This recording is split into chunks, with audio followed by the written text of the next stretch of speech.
chocolate Cheerios. Yeah. And I left the house at 7, and I'm tired as fuck because I slept for like 3 hours. So, good stuff. Fun university life. Chocolate start is a great start for breakfast. Yep. Alright, so most of you could probably tell by the voice, I got Zamoxles here with me this week. You ate a good breakfast this morning, Zamox. Zam. Zam. Yeah, dude, it was decent. Average breakfast. Other than that, how's life going for you? I mean, today was St. Valentine's. I'm tired as fuck because I just came back home.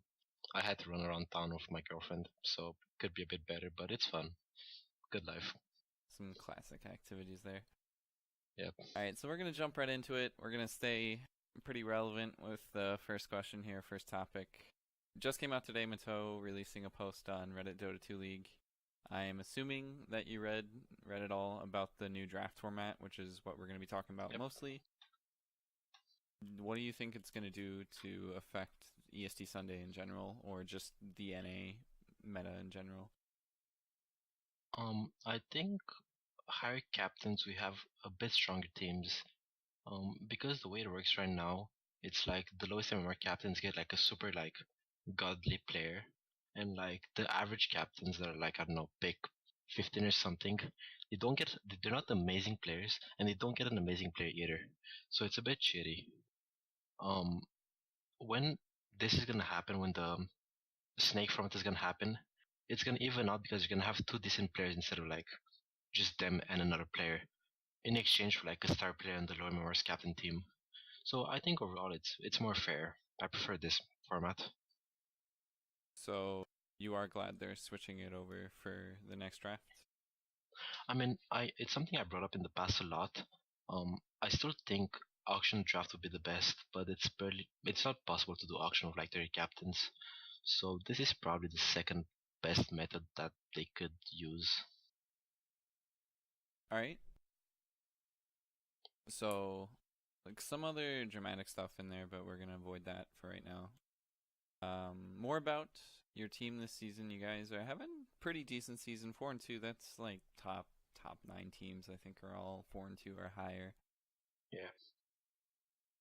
So, question about you and your role on the team, and actually, we're going back to the old draft. With this question. Do you think being a mid player helped you out during the draft? Because usually what teams do is they try and spend a high pick on a mid or a carry role like that. Do you think it helped you out? This season or the past season, or like in general?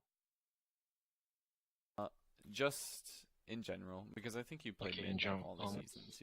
Yeah, I played mid season 12 and 13. I played support season 11 as a player.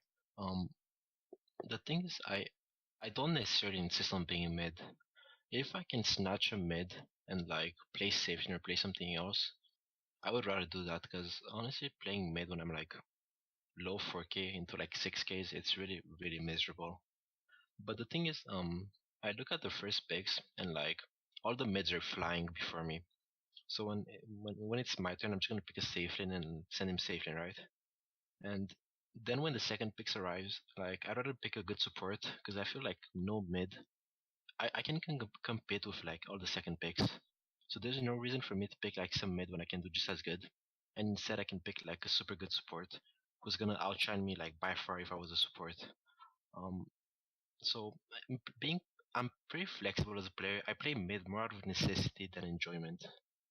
But it is what it is. I think it offers me some possibilities with my drafting style.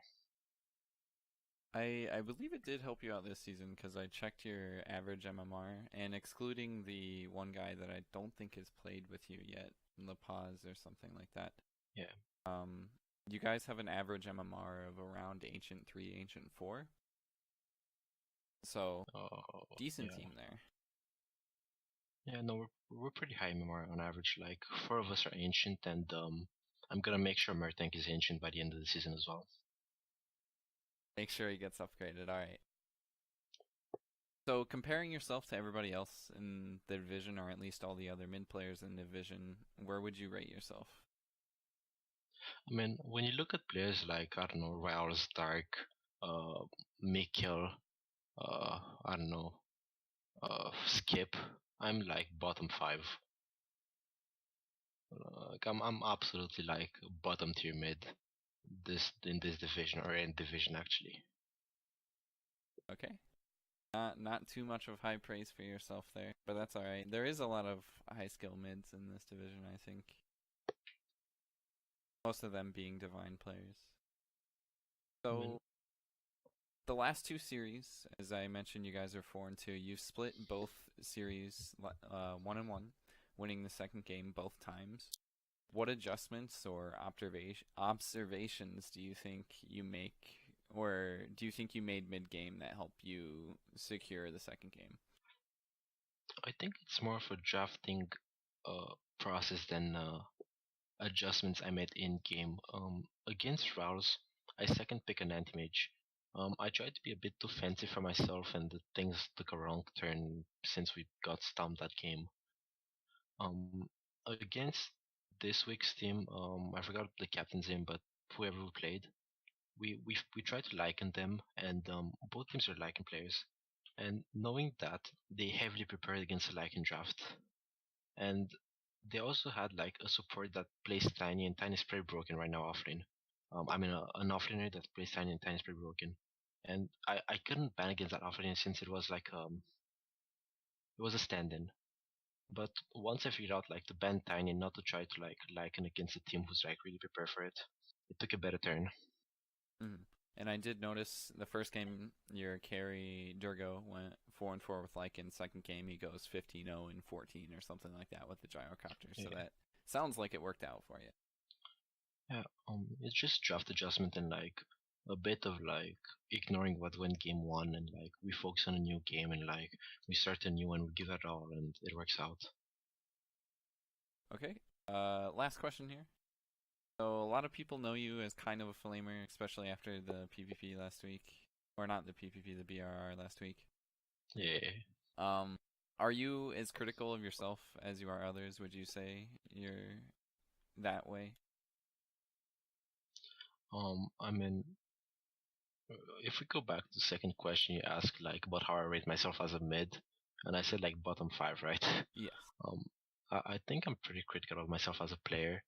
Um, I comment on everything, especially on myself. I always pay attention to like my mistakes, and I review them, and I try to improve upon them.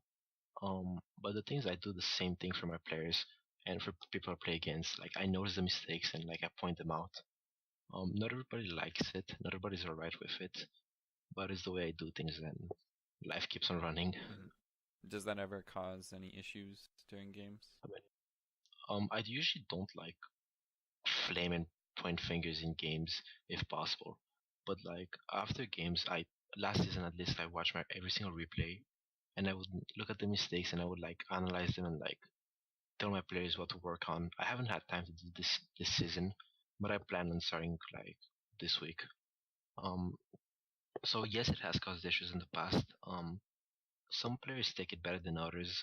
Getting analyzed and like getting critiqued about their play and like their mistakes. But then they like I'm always trying to like win games and to make the best out of it. So although I had disagreements with players, I think like we ended things in a good spot. It's never been like absolutely dramatic. Okay, so that's gonna be it for this week. We're skipping Dota Buff quiz this week because I totally forgot to do it. Sorry All about that. good. Don't worry about it. Thanks for coming out. Thanks for doing the interview with me. Any last words? No, thanks for having me. Oh, it's always a pleasure. All right. Thanks so much, Zamox. We'll see you in game probably at some point. Sure.